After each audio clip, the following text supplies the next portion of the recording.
Hello, everyone. This is Scott Hobgood with Beyond Normal Boundaries. Today, we will be talking with JC Nix, who is publishing a book by the name of The Lessons, Despair, Disability, Relationship. JC lives in Las Vegas, Nevada, and considers that her home. JC joined the United States Navy at an early age of 19 as an air traffic controller and retired medically 15 years later. She enjoyed her time in the Navy most, being stationed in Naples, Italy, and Honolulu, Hawaii. JC is a mother of 3 children. JC suffers several health conditions which could incapacitate many other people, experiencing anxiety, where it is not uncommon to feel nervous with excessive uneasiness and apprehension. She also has fibromyalgia, which brings her widespread musculoskeletal pain in the joints, muscles, tendons, and other soft tissues. And as if that's not enough pain, she has cluster headaches that stay with her for weeks on end. JC's passions include jewelry design and inspiring others to believe in themselves through empowerment of one's abilities. The core of JC's belief structure is based on freedom of thought, pondering the nature of knowledge, personal realities, and the existence of being. JC, thank you for joining us today. Thank you so much for having me today, Scott. I'm so glad that you're here. In the introduction of your book, The Lessons, Despair, Disability, Relationship, you say everyone has a different set of truths. What do you mean by that?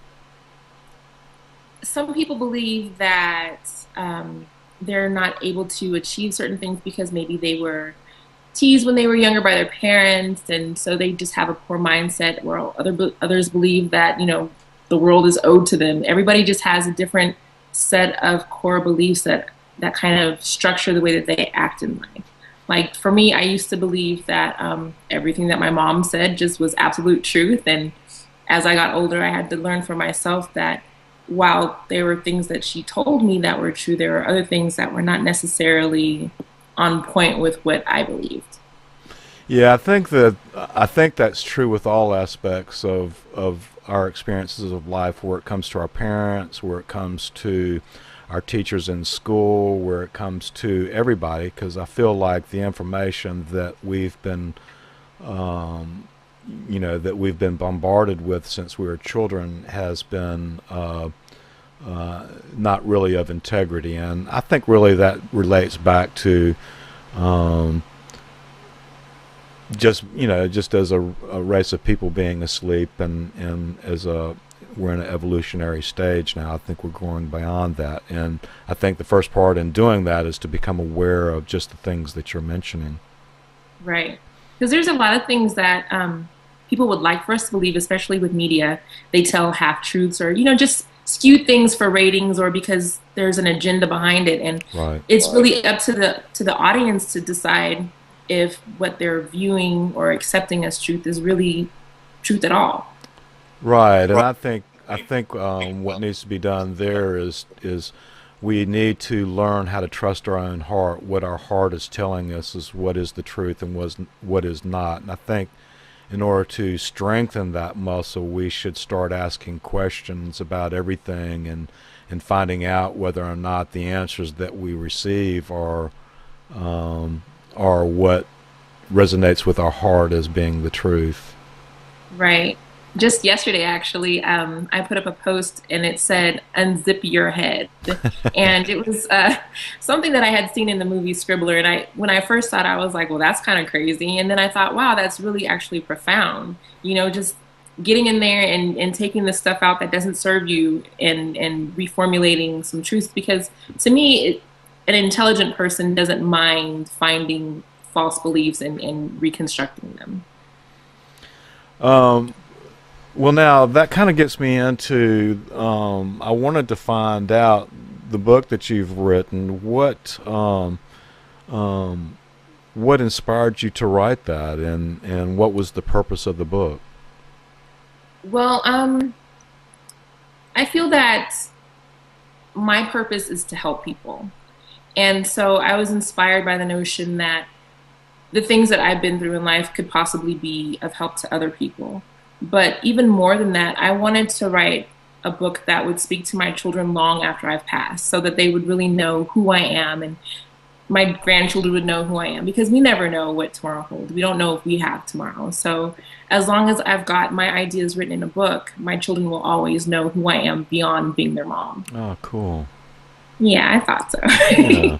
And then as far as the purpose of the book, beyond, for my kids, there are a lot of people walking around with these issues that they feel are so unique to themselves that nobody could possibly relate to them or help them. And I just wanted to share my experiences and be like, hey, not everybody is perfect. Everybody has junk that they deal with.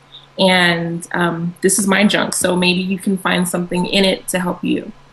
Well, in the years that I've done reading and doing self-help type exploration, I have found that that we're not all alone as we think that we are. That when we start sharing the challenges that we experience in life, it seems that that there are many other people that are out there that are experiencing the same or similar circumstances, and in having the gumption to express something that is personal, as far as sharing your experiences for other people, that it could actually be a benefit to others, so that they can have sort of like a track to run on, or an idea of how somebody handled a situation similar to them and how they were able to work through it. And to me, I think, without really knowing much more of the book than the introduction that you gave me, that is what it is going to do.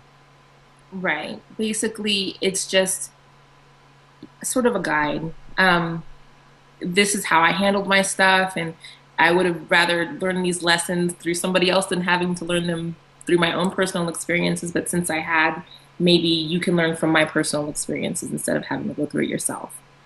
Right.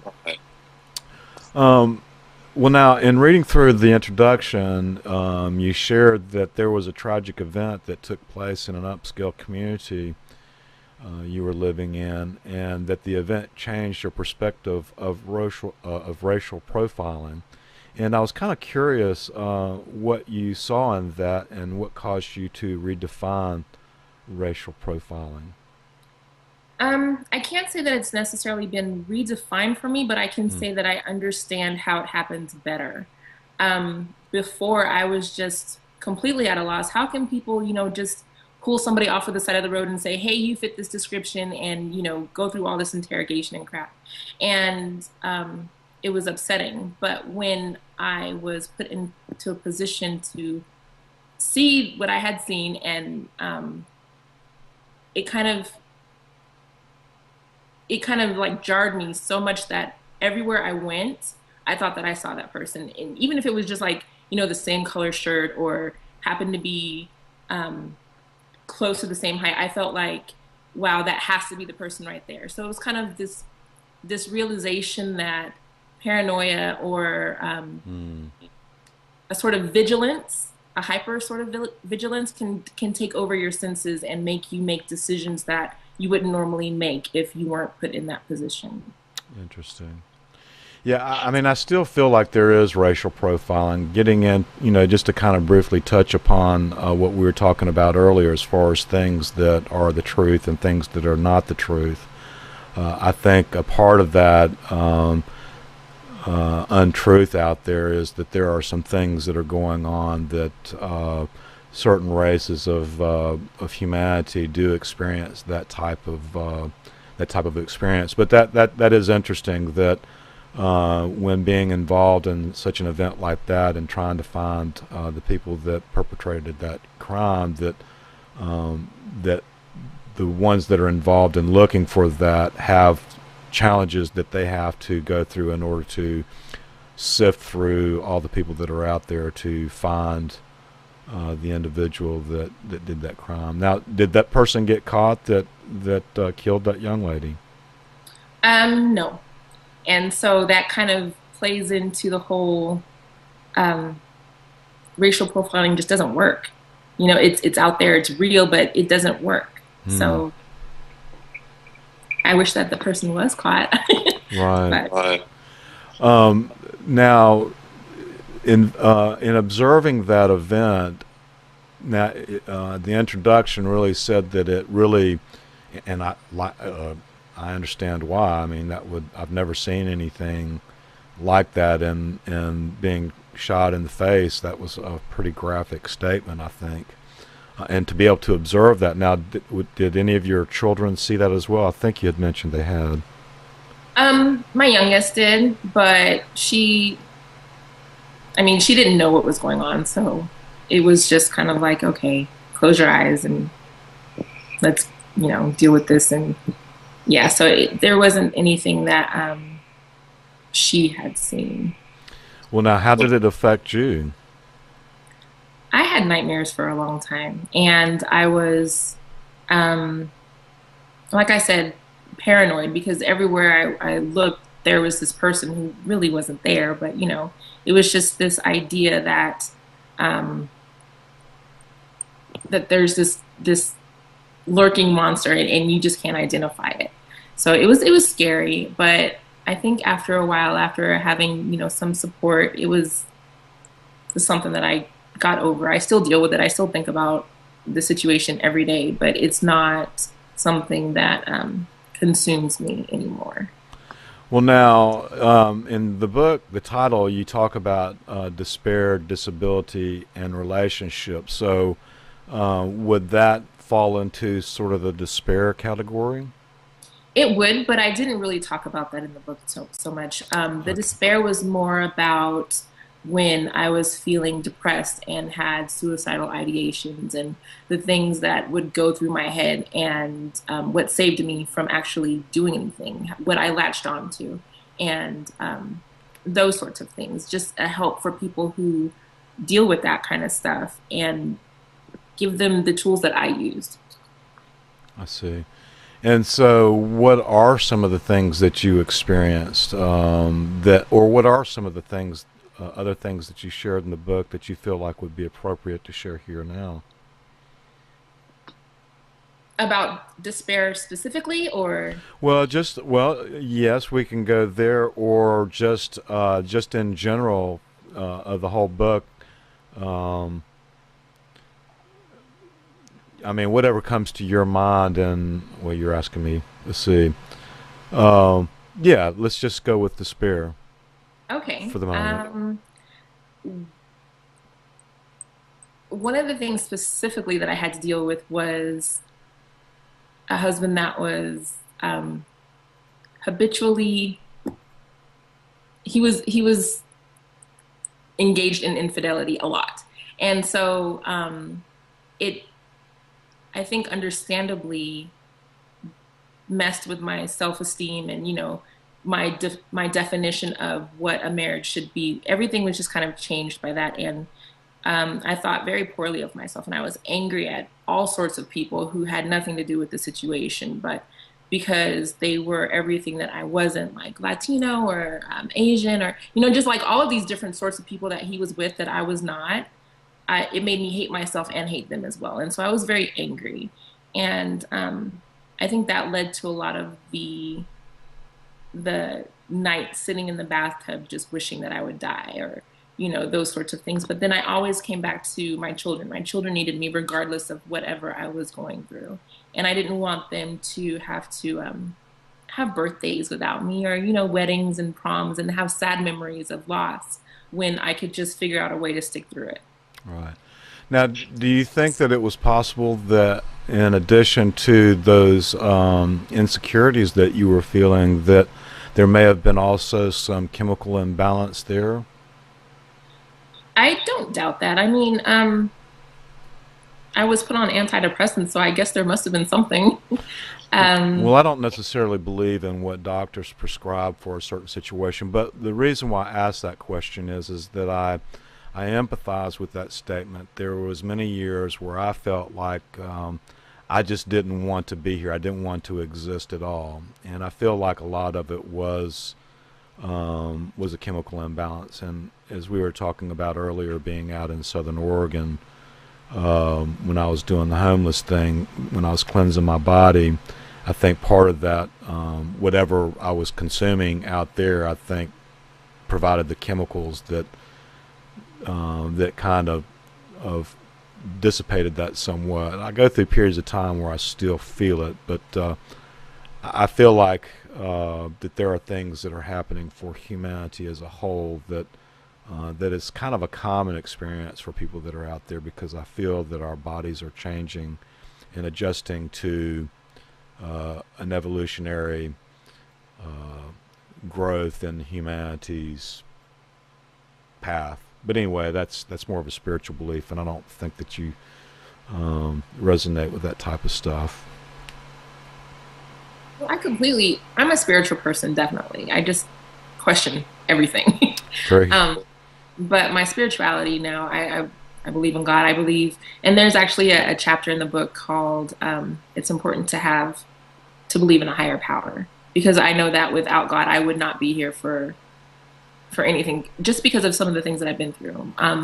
My youngest son, well, I've only got one son, but he was born 2 months premature. So he spent the first 2 months of his life in an incubator with tubes all over him and Oh, wow. in the hospital. So because of that, and a couple of other situations that took place, he ended up with RSV, it's a respiratory disease. And he has been in and out of the hospital so many times. He's had a seizure that lasted an entire day, and the neurologist didn't know why. And Wow. the only thing that could have saved him was God. And I wholeheartedly believe that. So I'm definitely a spiritual person, but I do ask a lot of questions. I don't take things at face value. I hear you. Well, now just kind of bouncing back to the event, or not to get into that specifically, but I was curious. One of the questions that came to my mind is, what does living safely mean to you now? Now it means being able to protect myself, being able to know that um, I think we're getting into like gun control issues, but I believe that people should have the right to protect themselves, whether it be through weapons or whatever. And I believe that until my children know how to protect themselves, that there's sort of an insecurity there. Mm, So okay. Um, did that answer your question? yeah, it did. Well, I was just kind of I went through and I kind of created some questions that I wanted to ask you. And yeah, as far as that is concerned, I mean, living safely is something that's really important. And for myself, and it's easier for me to say, I think, because of being a man and whatnot. But I sort of look at fear.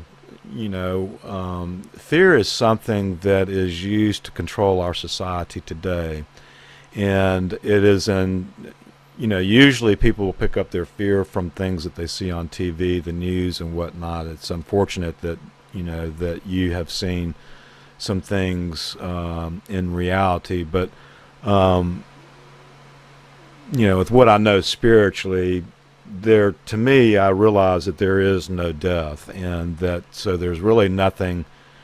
And what I mean by that this physical body, I may vacate this physical body, but the essence of who I am, what is within me, doesn't go away, and I know that I will remanifest myself somewhere within the cosmic will of God's creation and experience another life. But that's really getting deep into my spiritual belief. But I try not to. I there are times where I get scared, where like I'm in security work now, and I walk around in I work third shift, which is into the late night and early mornings, and I'm walking around in the center city of Charlotte, North Carolina, and and I'm thinking about what I'm doing. I'm walking through the parking garage and open the door, and there's somebody there. I didn't really expect it because it's not usually there, and I get startled that way. And sometimes if I'm physically threatened, I feel it, but for the most part, I usually don't feel fear, because I feel like what you focus on is what you draw to you as an experience. And that's just my 2 cents worth. I absolutely agree with you on that. I try not to focus on things that I don't want in my life. And so that was a part of the challenge is trying not to think about something, you're still thinking about it. Right. And It's like, hey, don't think of a pink elephant being in the room, you know. right. um, so as far as the manifesting the things that you think about, I think that there's some truth to that.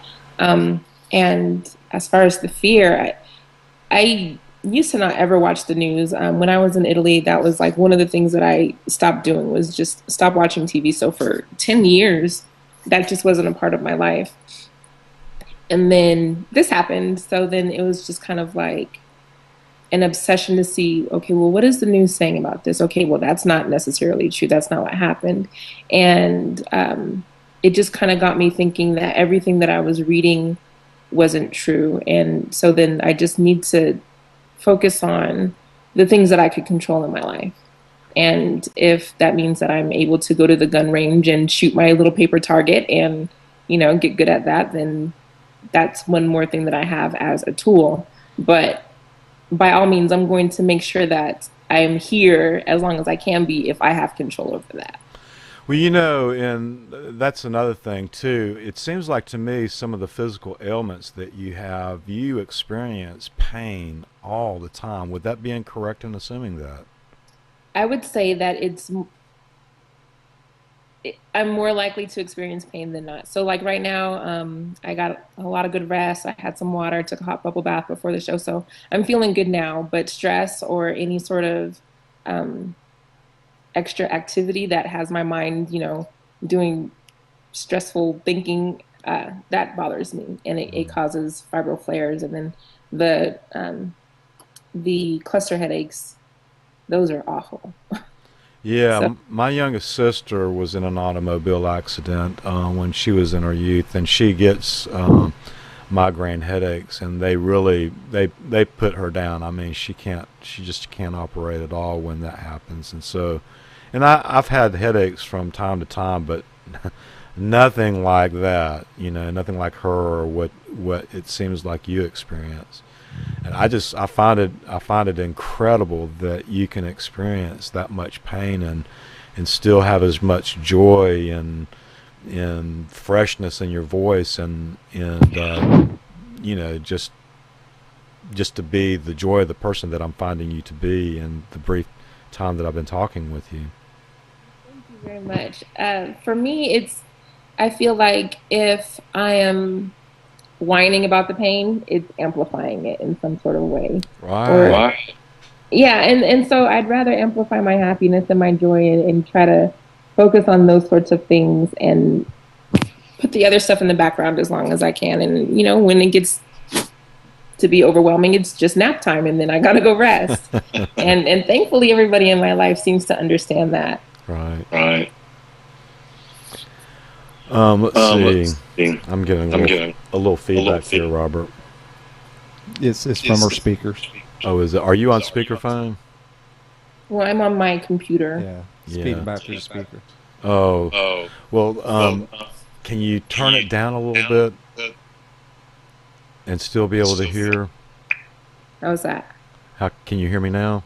Yes. Okay, good. That's great because I was getting a kind of a loop there. It was echoing back. Um, let's see. I'm trying to. Now, what else do you think in the book is something that you would like to share now that you feel like would be helpful to other people to know? I would say that your friends matter.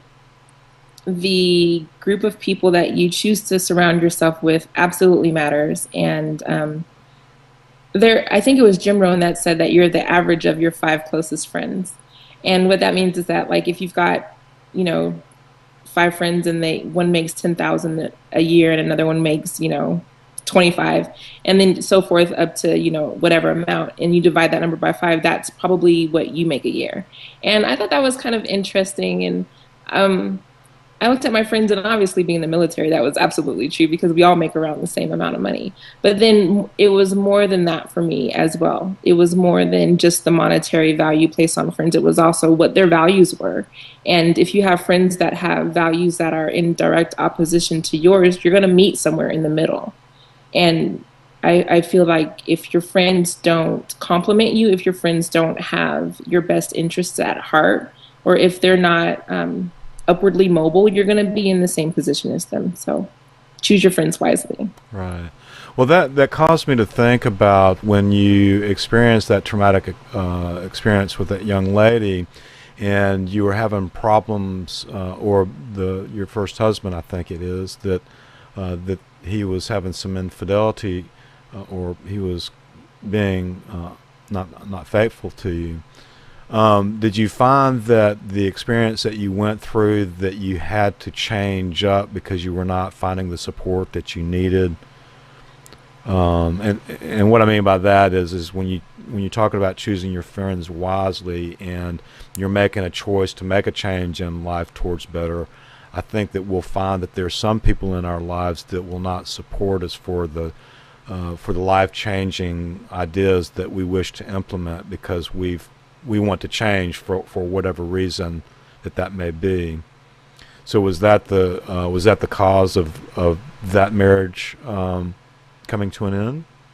I think that his friends were the cause. But, well, I can't say the cause because he made the decisions. But as a married man, hanging out with single friends is never really a great idea. Right. Because they introduce things that aren't in line with your specific place in life anymore. So that was a problem. I've always been really cautious with the people that I choose to allow into my life. So I can honestly say that all of my friends are really great, and I've only got like a handful, and it's that way on purpose. So my friends have always been supportive. Unfortunately, they haven't always been around physically because, they're all over the world. They happen to be military wives, so they have to go wherever the job takes them. Right. But they were always a phone call away, and I've got or actually two really good friends that at the time they just lived right around the corner. So I would just go over and be like, hey, I need to talk, or let's go for a walk. So they were really great and helpful. And I'm thankful for them. I couldn't imagine what it would be like to have friends that weren't supportive for me in that time. Well, now, your friends that are all over the world, obviously you have Skype. Do they use computers, and do they have Skype? Because Skype is a wonderful thing. You can, that's sort of the backbone of the show that I do, Beyond Normal Boundaries, is being able to talk with people throughout the world, and as opposed to having them into the studio. I have to be honest. You are only the third person that I've ever Skyped. I'm not a big telephone person, so we'll connect every once in a while on Facebook, or if we need to have a conversation, they're only a phone call away. But this is kind of new for me. So how are you finding it? It's interesting. I don't know if I should be looking at myself or looking at you. Well, I don't have a screen where I'm looking, so it doesn't matter. I think just be who you want to be and look where you want to look, and not be concerned with it. Well, now in the title of your book, Despair, let's see, Despair, Disability, and Relationship. So the despair, the lessons that you learned. Now, what was the lessons that you learned in despair? That your life really is not your own, and you need to figure out a way to be the best that you can, and find your purpose through your pain. And your pain might not be your pain is never the definition of you, and you've just got to figure out a way to find something that's bigger than you to hold on to persevere and get through your problems, so that you can be there for the people that love you. And ultimately, I mean, your disparity will go away. Whatever the issue is will go away, and your tomorrow might not be 2 days from now. It might be 6 months from now, but it will eventually go away.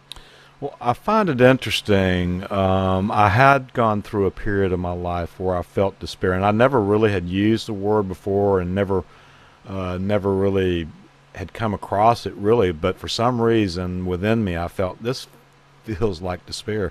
I don't remember now why I felt that way, but I just remember it was uncomfortable.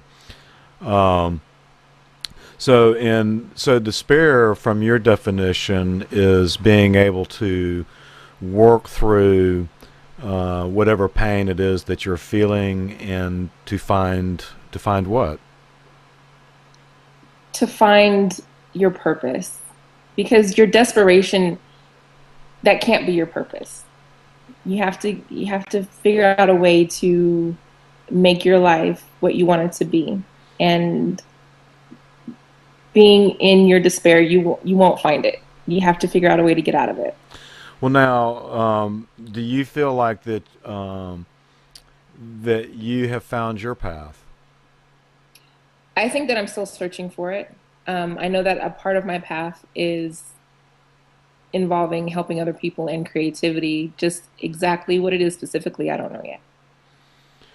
I think writing a book is a good start. I think it's just like the analogy, I don't remember where I've gotten it from, but it's like a journey begins with the first step. And I feel like in writing a book and doing the things that you're doing now, you are an entrepreneur, right? Yes. And as an entrepreneur, what is it that you do? I design jewelry, Okay. so And, that's what it is right now. I'm affiliated with a couple of network marketing companies, but that's not my main focus. My main focus is my jewelry design and eventually making it bigger than what it is. well, now, do you have a website that you use in order to market that? I do, but the website is under construction right now, Okay. so I'll have to give it to you later when people can actually visit it. Right. Okay. We'll absolutely do that. Okay. So, um, other people now, what do you think? I don't know if you've given this much thought and if this is an appropriate question to ask you, but I think it is a very important thing to find one's path. I don't think very many people out there really know. I don't. To kind of get back on something that you said earlier, I remember being in school one time and we were asked to write a paper on something, and I don't remember what grade it was in, but I remember I wrote something, and it was the subject was about, okay, look, humanity has really taken off. I mean, look what's happened in 50 years. Look where TV is after 50 years. And whatever it is that I said at that time, I remember my teacher really shut me down by whatever it was that she said, and I mean, it was uncomplimentary, and so my feelings were hurt, and so consequently, I really shut that inquisitive thinking down about myself at that time, and it wasn't until much later in life where or at least consciously, where I started exploring what my thoughts were and what I thought humanity was about, and quite frankly, uh, what I'm doing now, as far as talking with you on the show in this format with Beyond Normal Boundaries, spirituality, metaphysically, is sort of what my interest is, and my desire is to be in service to others, and this feels like that is it, and that finally, after I'm 54 years of age, and kind of not really focusing on any one thing in my particular life, in my life, um, I never really got anywhere. Now, I do feel that what my experiences are up until this date are preparing me for what I'm experiencing in life now, and what I'm in to experience in life down the way. But I just remember that I was shut down. I think society kind of does that to you, and that where we're headed in our evolutionary process is that I feel the important thing is what humanity should start doing, in my mind, is everybody has a God-given gift that can be given to the world. And I think when we first come into the world, that is what the effort should be in looking into our children, is to find out, okay, what is their natural gift, and to provide a way for them to follow that route. And if they find at some point that they want to change their mind and move into another direction, that then is also provided for them. But so much of our society now is based on money and in corporations and being in servitude to them. That's why I really admire that you are a entrepreneur, and then being an entrepreneur, you're now branching out from that and wanting to serve others by writing a book that reflects on experiences that you've had in life, and in sharing those experiences, it will help others. There's no doubt in my mind that when people write about their life experiences and what they've gone through and how they handled it, and where they feel that they are in that day, is definitely helpful for other people that are out there. So I always would encourage anybody to follow whatever notion that they have as far as whatever their interest is, and I feel that all else will follow after that. So that takes me to the next section, and I think I understand your disability somewhat. The lessons in disability, what would you say that you learned from that experiential a part of your life? A lot of people, when you ask them just about them, they'll tell you, oh, well, I have XYZ disease, or I've got this wrong with me. I don't really talk about my diseases because they don't define me. They're not who I am. Right. And so that chapter is really about your disabilities, or that portion is really about how your disabilities don't define you. I've written about how there is a wrestler who didn't have any arms or any legs, and how he went on to be a state champion and all of that. There's a portion in there about John Hawkins, I think his name is, who's got, God, I can't remember the name of his disease right now, but the only way that he can communicate is with his computer that's connected to his body, and he can't move. He's just totally incapacitated, but he's the world's smartest man. And about how J.K. Rowling actually was able to write her, it was Harry Potter, while she was going through her disability, or through her depression. So your disabilities don't define what you're able to do. Right. And what inspired you to write that that part of the book? Is it because of your son, or? No, he's actually not disabled. To see him running around now, you wouldn't even know that he's ever even had a problem. Mm-hmm. It was more about me, because when I was going through being diagnosed with fibromyalgia, I didn't know what was wrong with me. It took a very long time to receive my diagnosis, almost 10 years. And 10 years, did you say? Yeah, 10 years. Wow. Because nobody, they thought it was lupus, or they thought it was Graves' disease, or it was always something. There was never an answer. And then when I finally found it was like, okay, yes, I finally have the name to something aside from my personal hell. And even with that, having a name, I still had challenges because of the actual disability. And for a while, I felt like I was just unable to do anything, because I wasn't able to do air traffic control anymore because of the medications that I had to be on, and the time away for physical therapy, and this doctor appointment or that. And I felt really discouraged by it. And so just reaching back and looking at those experiences, and how I was able to get past being defined as that girl over there, with fibro. I wanted to look at other people and the things that they've overcome, and use that as a tool for, or as a, what's the word I want to use? Use it as a piece of encouragement for somebody else who might be going through something similar. So did you interview other people that had disabilities in order to form that part of the book? No, Google is a great thing. It is. It really is. Okay, now and that then takes me into now also in the title of the book, the lessons, despair, disability, relationships. Is there an and in between disability and relationships, or is that the title? There's supposed to be an and. Okay, just curious. Now, as far as the relationships, what were you inspired to write in your book about that?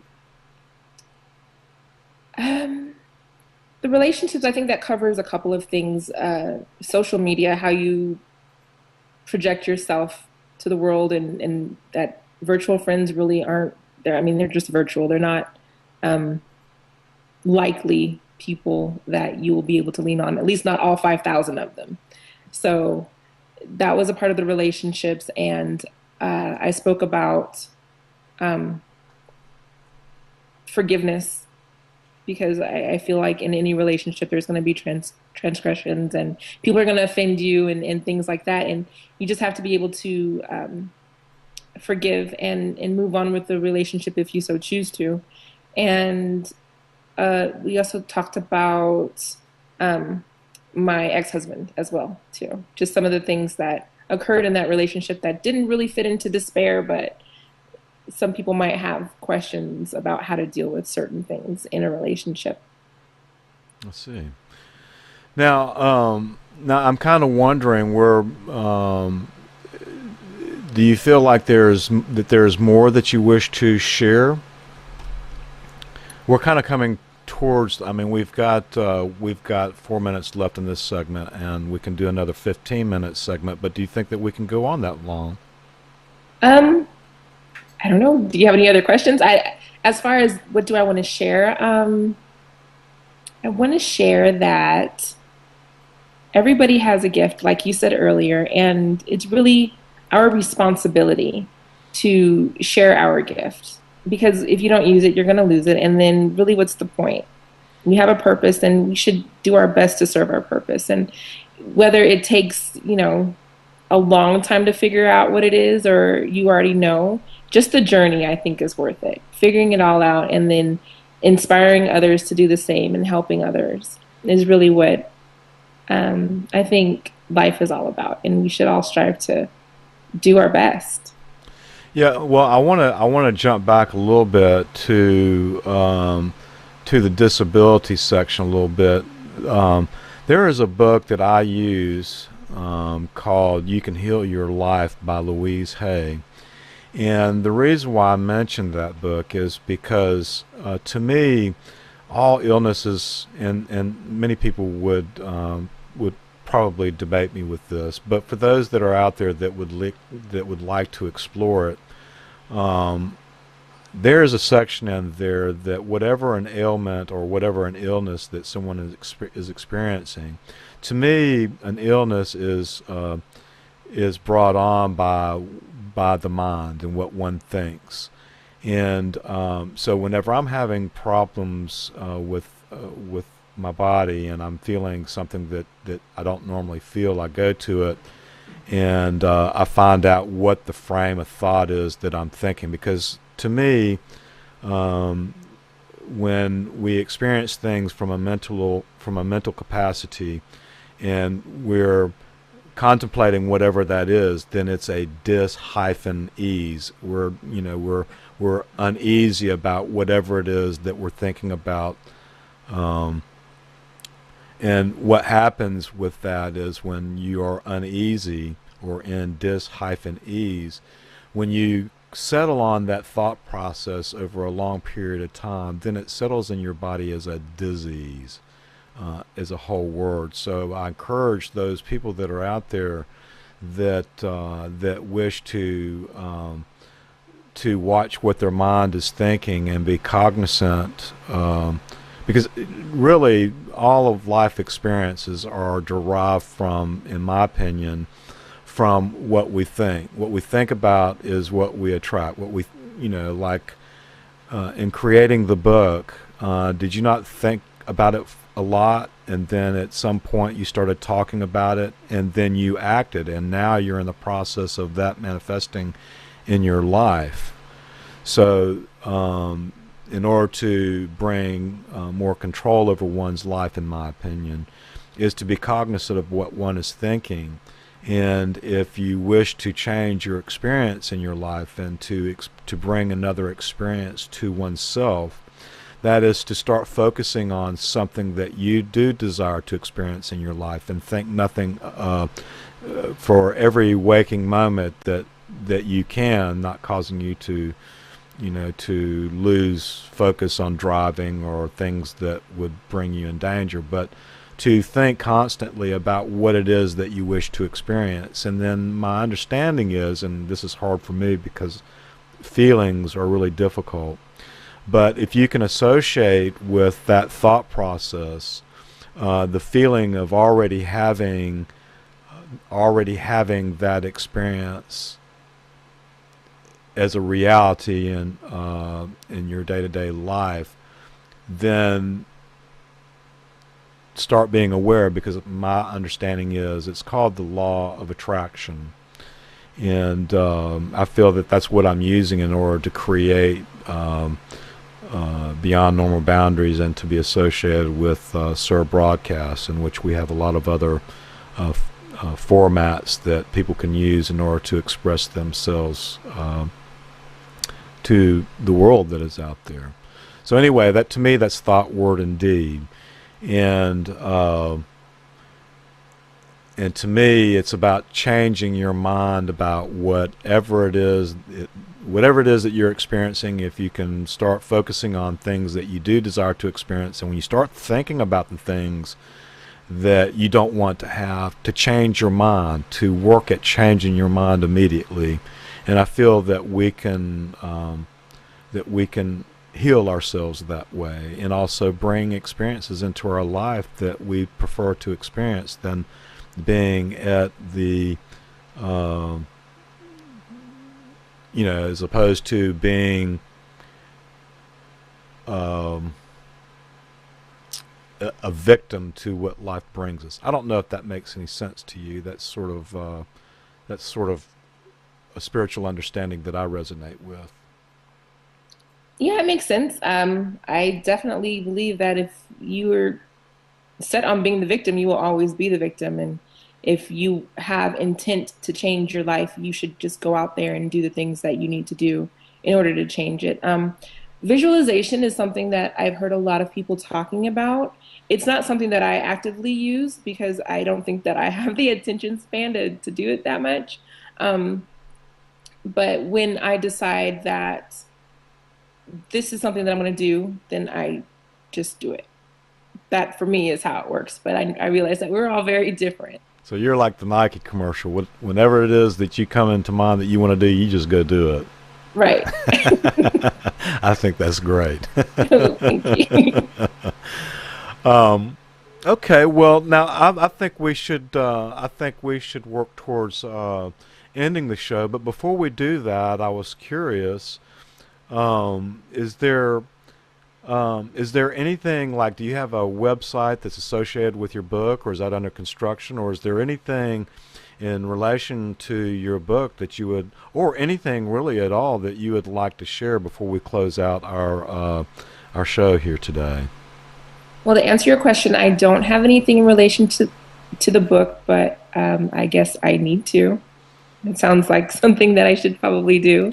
And as far as something to share, the book has been something that I've wanted to do since I was little. Not necessarily this specific idea, but I've always liked to write. I used to write short stories and poems and all that kind of stuff. And so when this came about, it actually, the whole book idea, the format of it at least, came from a really good friend. Her name is Tammy Kling, and she's my literary coach. And just through her coaching, I was able to achieve this work. And so I was just very thankful. So thank you, Tammy, for your help. Yes, thank you, Tammy. I had a question in mind. Now we're in the stages in publication. Is your book? It's with the publicist now. Okay, and so how long do you think it will be before it's out where it's out for people to be able to get it? I don't know. I'm hoping before the end of the year, but this is my first go around with something like this, so I don't know. Okay. Now, do you have other? Well, one thought too that I'd like to share with you that you may or may not have thought about before. But in Loving to Write, you've written a lot of things throughout your life. I would think you had indicated that, and maybe in the next book to publish would be a compilation of those things. What do you think about that? I think that would be great. I've thought about doing something like that, but um, before now, it was kind of scary. But the things that I've revealed in this book are a whole lot more personal than what would be in the next one. So it's probably an easy decision to go on ahead and say, yeah, I'll write a compilation. And that's what you meant by it was really scary. It was just revealing your heart and just yourself. Is that what the scary part was, or just doing Correct. something new?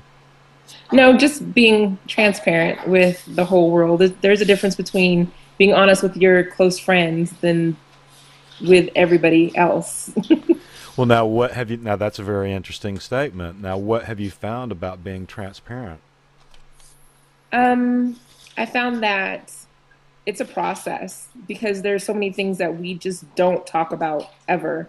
And then when you start to be more open and honest about one thing, it allows you the freedom to be open in other areas as well. And when you started being open, did you find that revealing your heart was as dangerous as you had thought it would be? Well, I don't think I can answer that until an audience reads it. Gotcha. Okay. Well, now, with that being said,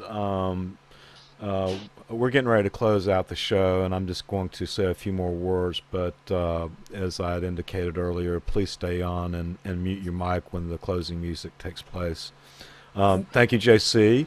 Nix, Thank you very much, Scott. Oh, I'm so pleased that you made time to be here today and to be a part of Beyond Normal Boundaries and to share what we're doing with your friends and I mean, I am interested in talking with Mary, so I'd like to get that information from you. And if she's a little apprehensive about contacting me, I will be more than glad to approach her. But anyway, thank you, JC, for being here today and sharing your knowledge dealing with the challenges of your life, and sharing them here and the additional experiences defined in the book of the lessons, despair, disability, and relationship. I'm especially grateful to the listeners and the observers of the video. If you find our show interesting and or helpful in your life or someone else's, please visit the Facebook page for Beyond Normal Boundaries and like the page for me.